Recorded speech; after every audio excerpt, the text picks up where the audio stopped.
Hello, everyone, and welcome to the fifth event in our Charter Summit series. Thank you all so much for joining us. For those of you who don't know me, I'm Clara MacKay, CEO of the World Ovarian Cancer Coalition, and it's my honor to be joined today by some just outstanding panelists and guest speakers. So today's event is about best access to best possible care and what that means in the context of ovarian cancer. It's a very big and complex topic, and quite frankly, we could have easily created a single session around all of the specific items on today's program. But we do have plans for further work across the Charter goals. For example, later this year, we'll be sharing some preliminary findings from a review of global access to core ovarian cancer treatments, highlighting the gaps in access, in some cases, to even the most basic treatments. Today, our discussion will focus on where science is taking us when it comes to understanding more about ovarian cancer, how it manifests, and the different types and forms of the disease and how they can be best treated. We're looking at improving access to genetic testing and treatments, access to high quality surgery and clinical trials. Importantly, our insights are from patients, patient advocates, clinicians, and researchers. As always, please take advantage of the opportunity to network with colleagues and share your experiences, and do pop questions and observations into the chat function. We'll monitor and try and pull out some themes as we go along. So on that note, I am delighted to be joined for this first session on personalized care by three distinguished and knowledgeable guests. So welcome to Professor Amit, who is head of the Department of Medical Oncology and Hematology and Medical Director of the Cancer Research Unit at the Princess Margaret Cancer Centre in Canada. Welcome Professor Ahmed, who is Professor of Gynaecological Oncology at the University of Oxford in the UK and Director of the Ovarian Cancer Cell Laboratory at the Weatherall Institute of Molecular Medicine. And a warm welcome to Nicole Sheahan, who is President of the Global Colon Cancer Association, an organization that works with 43 patient advocacy organizations from around the world, representing the interests of over 6 million patients. And we look to Nicole to share some of her insight into how we empower advocates and patients in the era of personalized medicine.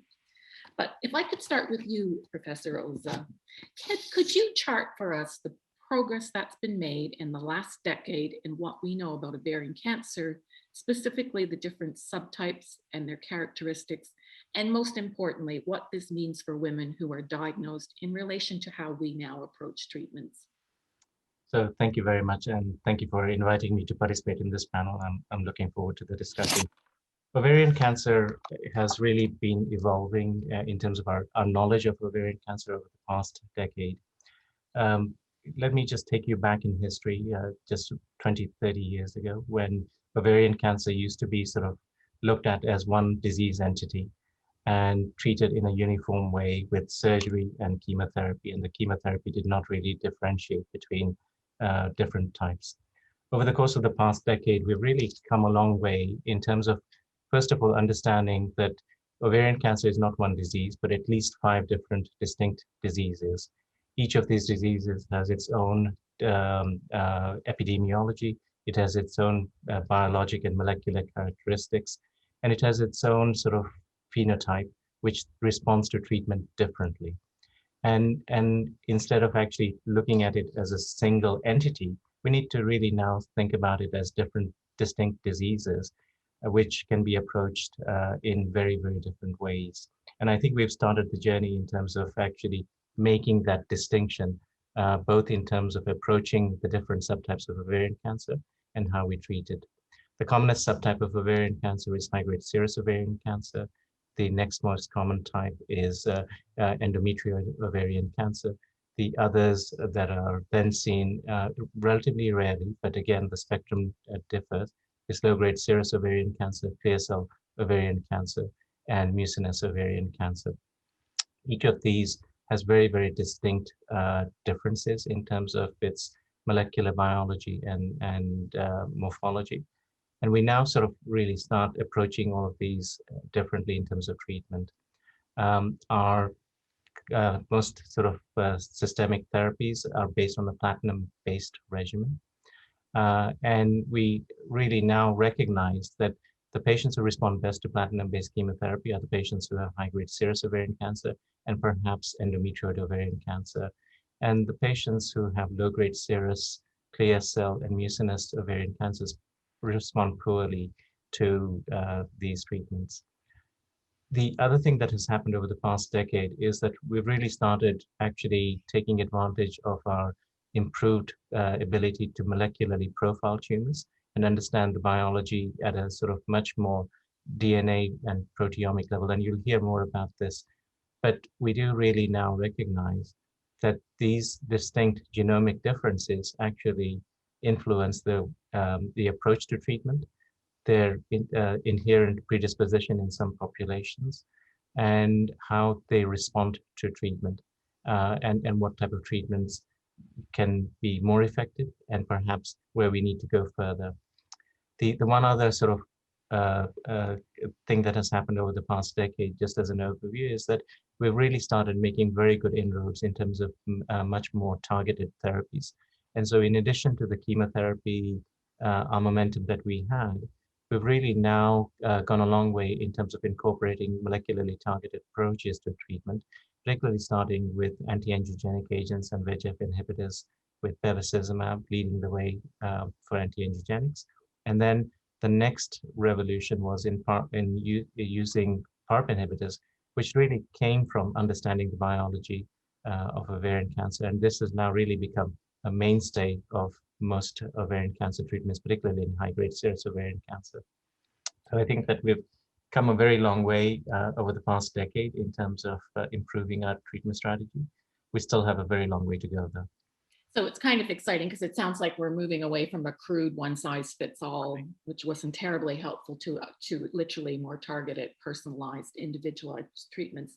But it's interesting. Does that mean that as where we're at now, there are some still underserved populations of women with ovarian cancer where we will know from the get-go that their outlook is poor, but we don't yet have the tools in the toolbox?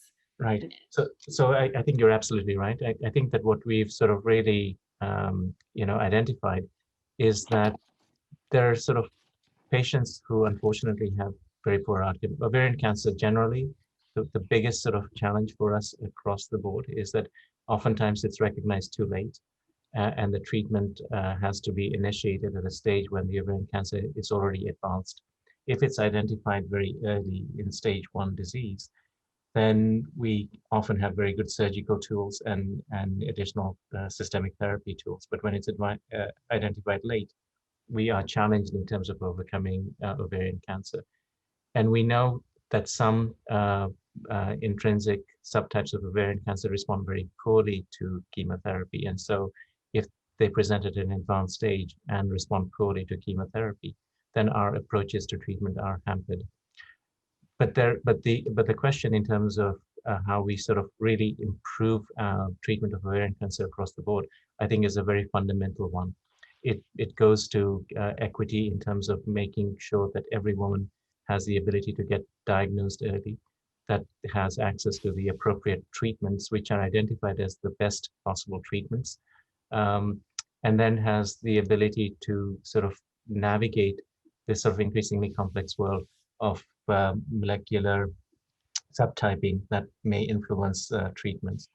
So I think we have a fair amount of work to do. There was a very interesting study that you may speak to, which is the Every Woman study, which was actually led by the Ovarian Cancer Coalition. And that identified a number of gaps that point the way for us in terms of improving where we need to go. So it identified gaps where some women present so late that we can't actually influence their treatment because the diagnosis happens too late. And in other cases where access to treatments may mean that they don't have the best available treatment options for surgery, systemic therapy, or targeted approaches. And that's where I think we need to really try and do better so that everyone can actually benefit from the treatments that we recognize are fundamentally effective, but make sure that everyone has access to those treatments. Well put, actually, we would totally agree with that. And I'll come back to you and the whole panel, but Professor Ahmed, welcome. Just from here, you've made a breakthrough by identifying new types of fallopian tube cells that are the cells of origin for the majority of ovarian cancer cases, the high grade serous, which is quite a groundbreaking moment, really. Can you tell us what you found and why that is important in terms of how we think about the future and treatment and how that might guide us? Yes, thank you very much. I just want to start by relating to what Professor Oza said, which is really the great advances that we are witnessing in terms of targeting patients with specific molecular backgrounds with particular agents. And the clear example that he mentioned is the use of PARP inhibitors in patients with genetic alterations in genes called BRCA1 and BRCA2.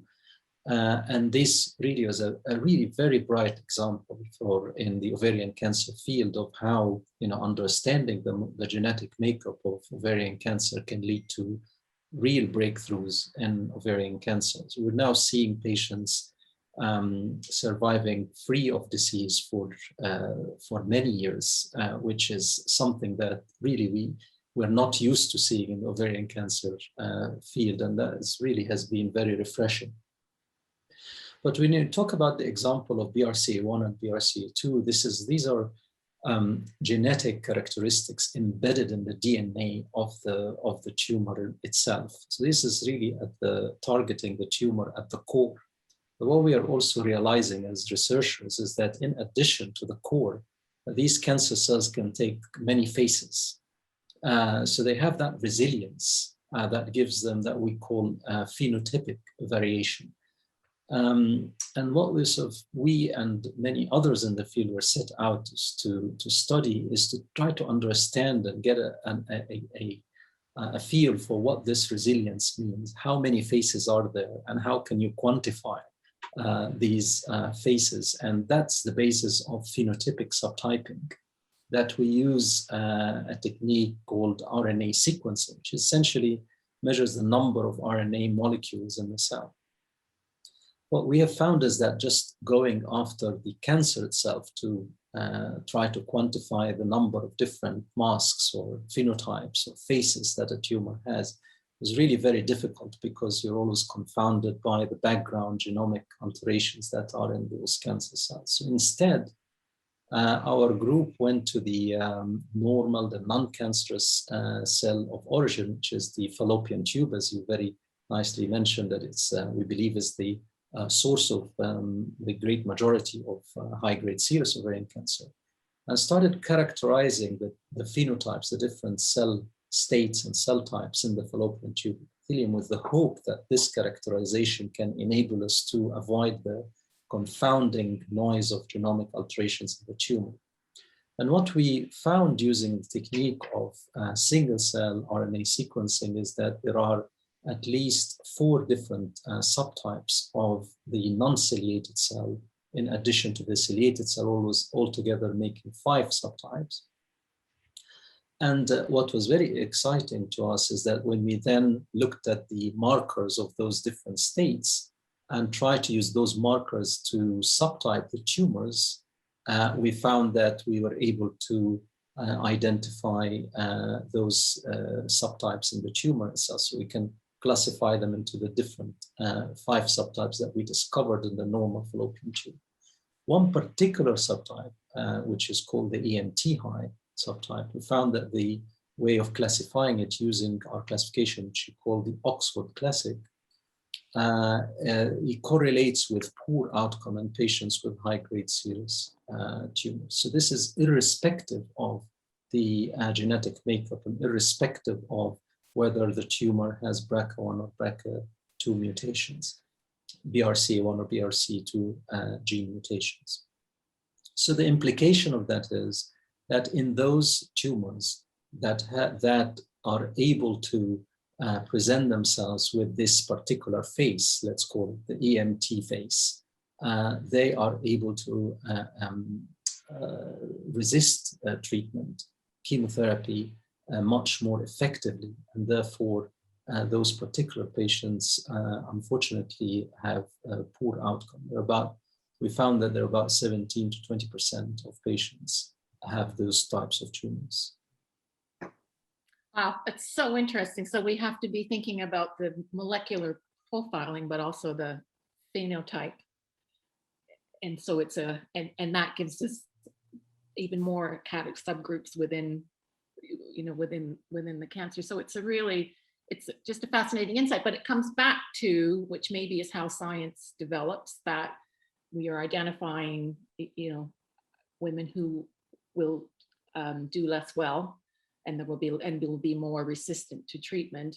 So I guess the next challenge is what do you do about that? And then that's kind of where the science picks up again. So we have to sort of discover these things in order to be able to find effective strategies for them.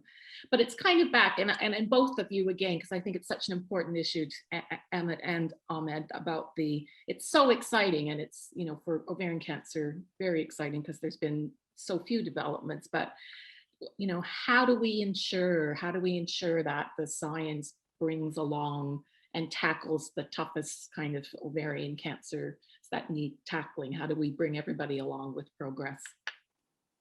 So is that yes, please, yes. So I think that it's fundamentally important that the science actually tackles where we need to go. So I think that we're beginning to do that. So I think that this is where team science comes in, that we need to play as a community, and we need to have all of the different individuals working in harmony. And I think that this is beginning to happen. There's sort of fantastic collaborations that are spanning the world. There is, in terms of the clinical trials side of things, I can speak to the Gynae Cancer Intergroup as an international group that actually coordinates 34 cooperative groups from around the world that actually participate in team science in terms of designing and developing the best studies. And the importance of this is that for the common types of ovarian cancer, I think that coalescing into developing appropriate study ideas so that they're at the cutting edge of incorporating targeted therapies and PARP inhibitors works well. But for the less common types of ovarian cancer, low-grade serous, clear cell, and mucinous carcinoma, any single institution or any single country will have so few instances of those diseases that it's very hard to coordinate clinical trials. But this is where working together as a community actually works very well, so that you can actually conduct multinational studies asking a very specific question in clear cell cancer or in low-grade serous cancer to try and improve on the treatment. So that's where team science comes in. The other thing that I think we need to start doing increasingly as a community is perhaps going away from treatments that are not effective in certain groups of patients. And we only sort of really recognize that by looking at the outcome of treatments that we have used.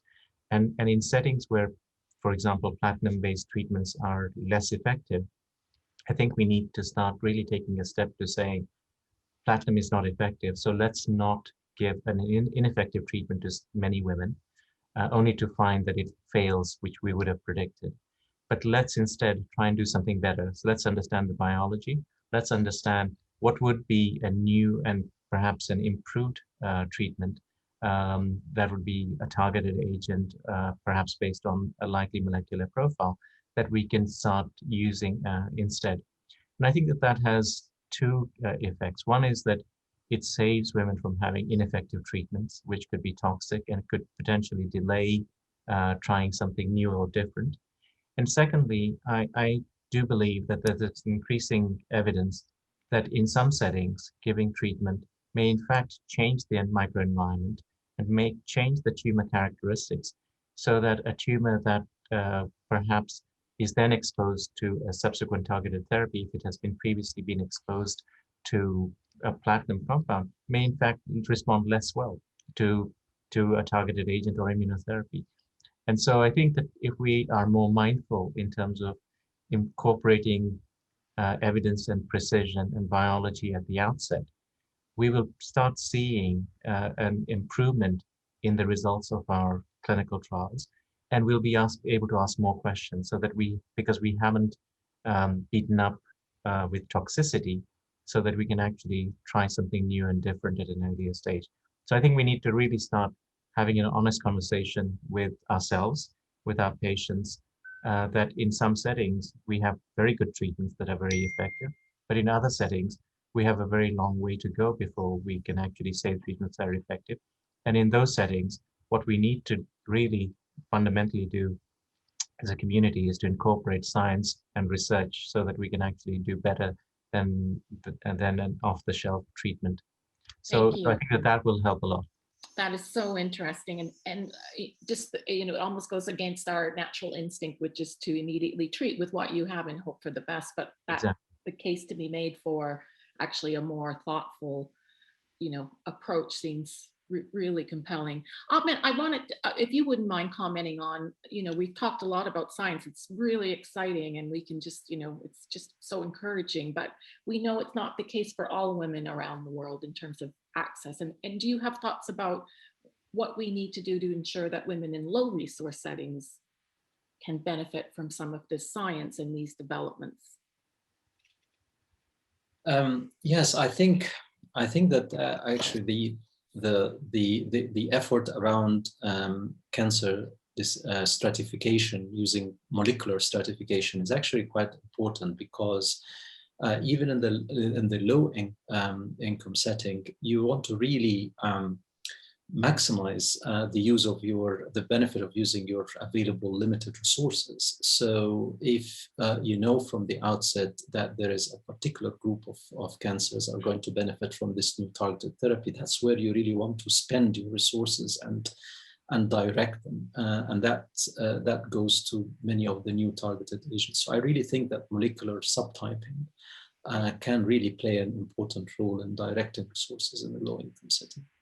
Really interesting. We'll come back, I think, in the end to some of these things. But Nicole, I wanted to kind of bring you here now. And I think the Global Colon Cancer Association has done a brilliant job of around the piece, this era of personalized care. And I'm thinking specifically about your biomarker microsite that's really about empowering patients to drive change. Can you tell us a little bit about that, and why it's so important to do that, and what it is like for patients to navigate the personalized care regime? And I should say, and maybe you could highlight at the outset, that there are more personalized options in colon cancer.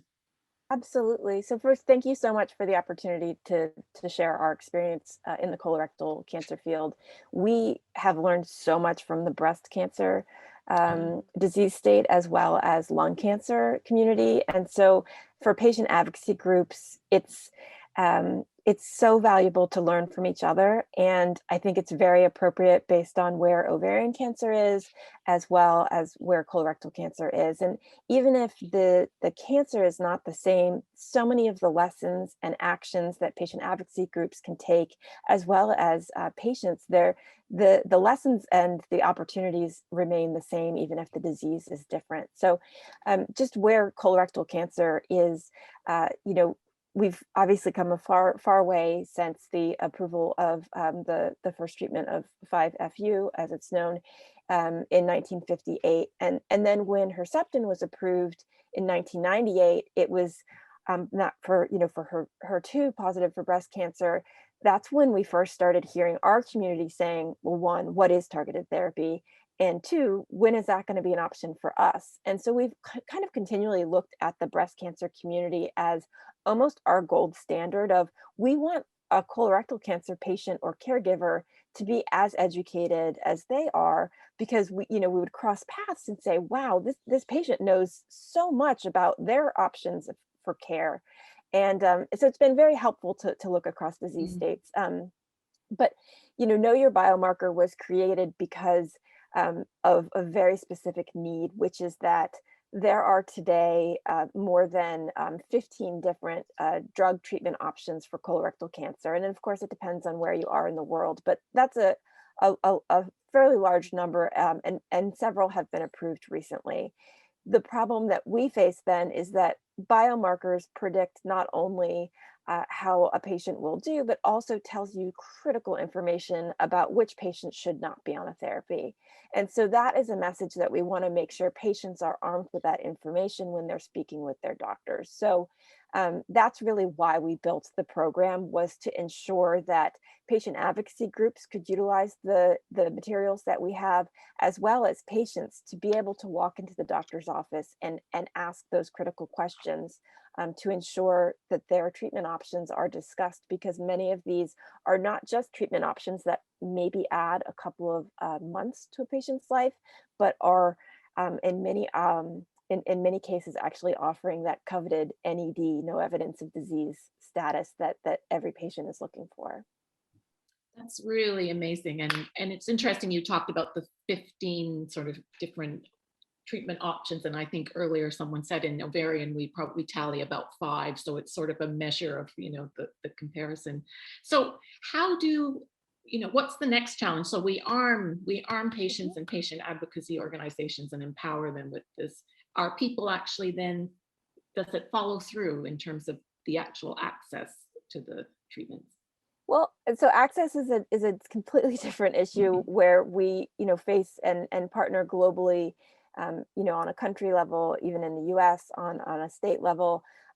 So access could, be its own topic. As far as ensuring that the conversation is happening and that biomarker testing is happening, and not just happening, but that those discussions around what your treatment options are based on your own results of your individualized, biomarker testing results. What are your treatment options? I think it can be overwhelming. It can be overwhelming for the medical community. These guidelines are continually changing. Science is continually evolving. New information is coming out where we once thought that something was effective. Now new studies showing, unfortunately, not as effective as we thought. So if I were to boil it down to the most critical information that I think patient advocacy groups, as well as patients and caregivers, need to know are, what are the most actionable biomarkers that exist for your disease state, regardless of what type of disease you have? And are there approved therapies? And if there's not approved therapies, are there clinical trials that you should be looking into? But the report that comes back from getting these biomarker testing results are overwhelming. I mean, dozens and dozens of pages, and not necessarily in a format that would highlight, Nicole, this is the one that you need to pay attention to. So that's what we're trying to distill that information down, so that you're seeing, okay, if there's so many biomarkers you can be tested for, or with next generation sequencing, there's all this information, but what are maybe the top 10 or maybe even 5 that are absolutely critical, that will inform what I shouldn't be on, right? I mean, there's some, in colorectal cancer, there's some treatments that are very harsh, and we know will have no benefit. And so we really need to make sure that we're not wasting this critical time. And as was discussed around, the toll that the treatment can take on the body, you may no longer be eligible for a clinical trial, and you've been on a therapy that would never work, and that's heartbreaking. So we want to arm patients to understand what are the most important biomarkers that I know my status. If I know nothing else, do I at least know do I have this biomarker? Have I tested that I have the mutation, or I do not have the mutation? Really interesting, and it's so clear, it's so complicated, and as you say, to be faced with an overwhelming report that makes no sense and tells you probably nothing, really a lot and nothing at the same time. So just having, for us those working in the patient advocacy world, the ability to help navigate is critical. We're sort of coming now to the kind of final minutes of the conversation, and I want to ask all of you for your kind of last thoughts and observations. But Ahmed, I want to come back to you first just on one question, which is, and you talked about the EMT high patients, and those are the radical surgery candidates. Do you want to say a few words about potential for new treatments there? Yes, so there are many opportunities. So there are opportunities for inhibitors that target specifically this epithelial to mesenchymal transition changes. There are opportunities for immunotherapies. But what I really want to emphasize is that this all is within the clinical trial setting. And this really comes back to what Nicole and Amit said earlier, that if you identify patients who are most likely not going to benefit from your therapy, then direct them to clinical trials that could be beneficial is really a very important message. So that whole thing about access to clinical trials, not, Yes. not opting for the worst of the least, but actually really trying to move the needle by being more ambitious and having more clinical research and trials available. So that's a really important takeaway. Amit, if I could ask you kind of for your kind of observations, I guess, on our conversation, but if anything stands out, but just thinking if we're going to keep this momentum up, if we're going to get to the 15, different options, what are the key elements of the direction of travel for the community? So I think that I think we're definitely getting to the sort of diversity and precision of treatment that we need, and I think that precision is really going to guide how we improve treatment for every single individual woman with ovarian cancer. I think we need to sort of really, in terms of getting there, there are a few things that we need to focus on. I think the patient needs a team. The patient needs a team by her side now to make sure that the pathology is accurate, that the diagnosis is accurate, that the molecular profiling and the genomics are actually interpreted appropriately, and they have access to the most appropriate treatments, both in terms of improving care as well as supportive cares.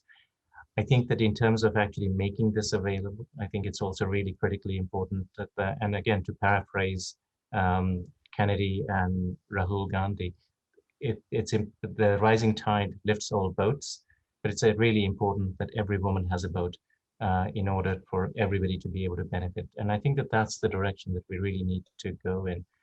And I think one thing that I'd like to come back to is that by understanding biology and investing in really improving precision of treatment, we may in fact make treatment more cost effective and less toxic for many, many women. And currently, I think there are examples of treatments like, for example, PARP inhibitors that may cost $10,000 a month for someone. And if the patient is not going to benefit from it, then that's a lot of money and that's a lot of toxicity. And perhaps investing in detailed profiling, which would cost a fraction of that, would actually give us a lot of information. One other point that I think really we need to understand in terms of understanding the biology is that it's not just the patient who then benefits in terms of understanding the biology, but also if there is likely a family that would actually be at risk that can be identified in that process, so that if we identify, familial traits, then we may be able to save first-degree relatives and others from actually having ovarian cancer in the future. So I think that there's a sort of significant impact. And in ovarian cancer, this is very real. High grade serous, 15 to 20% of women will have a germline mutation. And so identifying the germline carriers appropriately may save first-degree relatives from actually having ovarian cancer. So there's a prevention aspect as well that comes in. So I really think that we're going in the right direction, but we need to make this more available. And I think that is beginning to happen, which is quite gratifying. I really love the every woman needs their own boat kind of analogy. I think that is so true. Ahmed, your thoughts and I guess what you envision in terms of the future and where we should go. I think I really just think that it is my final thoughts are molecular stratification is really important. There are so many new agents happening. We haven't really even had a chance to touch on all the immunological possibilities, and that you could now take a whole genome sequence or an exome sequence and design a whole new individualized treatment for the patient that is based on the actual mutations that exist in this particular patient by developing a vaccine or developing T cells. So there is a lot of excitement about really molecular stratification, from just really being able to pick up an off-the-shelf treatment to give to the particular group of patients who would benefit, to a much even more individualized approach to treat the individual patient. So. Thank you. And Nicole, final thoughts. Does this resonate with your journey in terms of? Absolutely. And I just, for just a brief last thought would be, If I had one piece of advice for patient advocacy groups, it would be that this is critical as far as dedicating resources. And I know that so many organizations are not in a position to have a medical scientific staff member, that have an MD that is dedicated full time. That's not possible. So this is important enough to get creative. So are there partnerships that you can do with industry? Or would they be willing to share information, to dedicate maybe a staff member with one of your sponsors that will keep you updated and do a monthly staff call, with your team on what do you need to know? Or also, as you look at this, it's entirely overwhelming to figure out, how do we distill this medical information into patient-friendly language, and also for global organizations in the language that is going to be most appropriate for the people, not just patient-friendly, but also the language where they'll learn the medical information. So I would say looking to see if there are any efforts underway within your disease state, or are there other programs that you might want to model after. And I would invite, if anybody would like to talk to us about Know Your Biomarker, Brilliant. we're happy to share our experiences and help you develop so that we can all learn from each other. I absolutely love the idea about, the boat and everyone needing a boat, and all, of course, with the tide rising. So thank you. Thank you. Well, we're right up against time, but it's so interesting. We could have carried on for, I'm sure, another hour or so, but I wanted to thank you all. It's been a really interesting and just insightful conversation. So again, thank you for your time and your insight. I'm going to hand over now to our next session, which is on access to genetic testing. And Francis is interviewing one of our own charter champions, Dr. Sue Friedman, in that session. We'll follow that session with a 10-minute networking break. Please do, take advantage of it and connect with colleagues. We've already seen a bit of that happening. And then we'll return to the following session after the break. So again, thank you all. Thank you very much. I should say, click on your next session on your on the event platform. Thank you. Thank you so much.